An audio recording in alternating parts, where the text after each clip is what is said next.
a sweet, soft, and milk-based confectionery made from squash, or also known as Porcubita maxima, condensed milk, and also the olive oil. So this is a nutritious twist to the traditional Filipino pastillas, offering a healthier, vitamin-rich kalabasa and incorporating into a popular snack or dessert.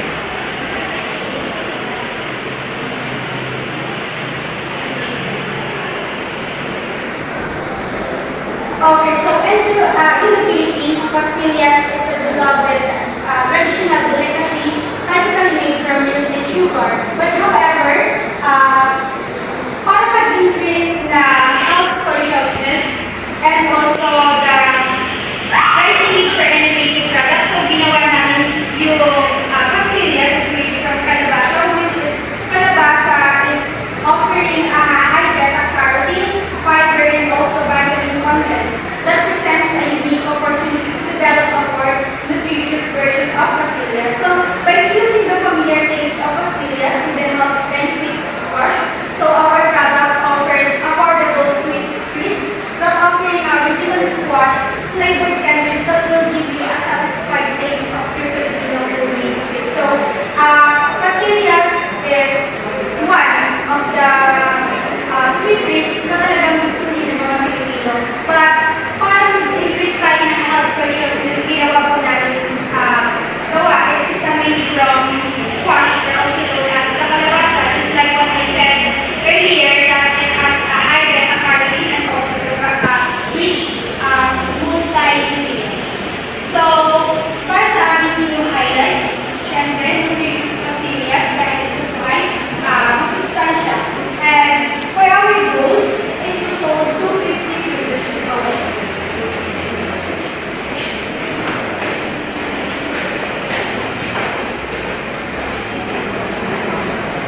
Dito pa lang sa aming pamilya na pastillas, packaging pa lang, nakakatakam na.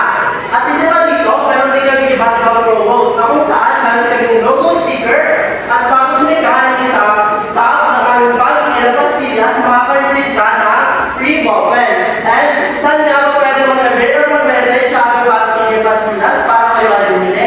Mag-message lang sa aming FB page na which is the Ana Joy Academy Pag-Ibay Facebook account. Now, let's talk about the financial plan of our pamilya pastillas. Una-una, so magkano nga ba yung unang puhunan na aming gagastusin sa pamilya pastillas? Una, ang aming tubo ay kumapatak ng 1.5 sa pamimilipan sa ingredient at sa packaging. So, ang sunod ay kung magkano ba yung estimated na benta natin sa loob ng isang araw. Sa loob ng isang araw, estimated namin na benta ay kumapatak ng 500 pesos. 500 pesos. Ang kasunod naman, kung magkano ang kikitain o magkano ang kita sa loob ng isang linggo. Ang pamilya ng pastillas ay kumikita ng 9,000 a month. So, sa isang buwan na yun, ang expenses sa aming gagastusin sa pamilya ng mga ingredients, packaging, kasama na ito ang mga travels, mga gasolina na gagamitan, is kumapatak siya ng 3,000 pesos lang. Ang sunod ay yung net income kung sa loob ng isang buwan, magkano ba ang tutubuin dito sa pamilya ng pastillas. Ang tutubuin mo, pag ikaw ay ang negosyo ng pamilya ng pastillas ay maabot ang 7,000 a month. And so, sa break-even, paano naman namin makukuha yung muna namin? So, 50 customers per day. So, pag naka-50 customers namin per day, nakukuha na namin or nag-break na namin yung event na aming puhunan. Ang sunod ay ang payback. So, kailan ba namin or kailan ba namin matatanong or makukompute lahat ng ginastos namin? So, makukompute namin ito at the end of the month.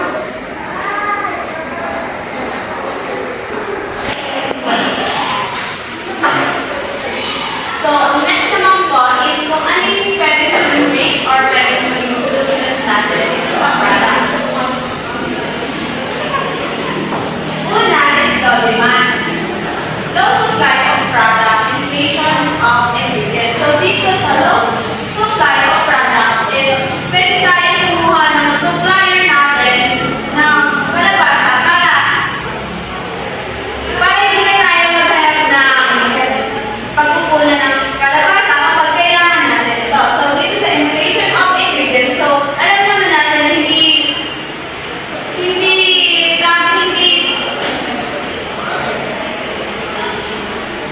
pabago-bago yung mga price ng mga ingredients natin. So,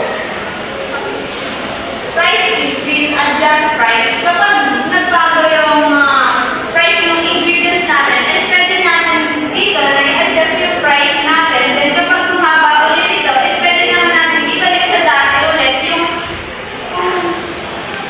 magkano ba talaga yung pastillas natin. So, dito sa food safety issues, strict hygiene and monitoring. Dapat sa paggawa natin ng pastillas is strict tayo dun sa mga gagamitin natin. Dapat malinis ito and dapat minamonitor natin ito para wala tayong maging issues.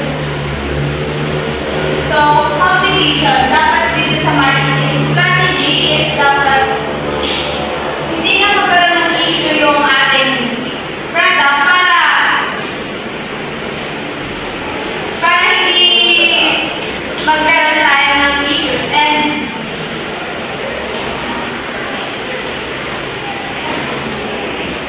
para mas marami bumili ng product natin, dapat maganda yung ating marketing strategy.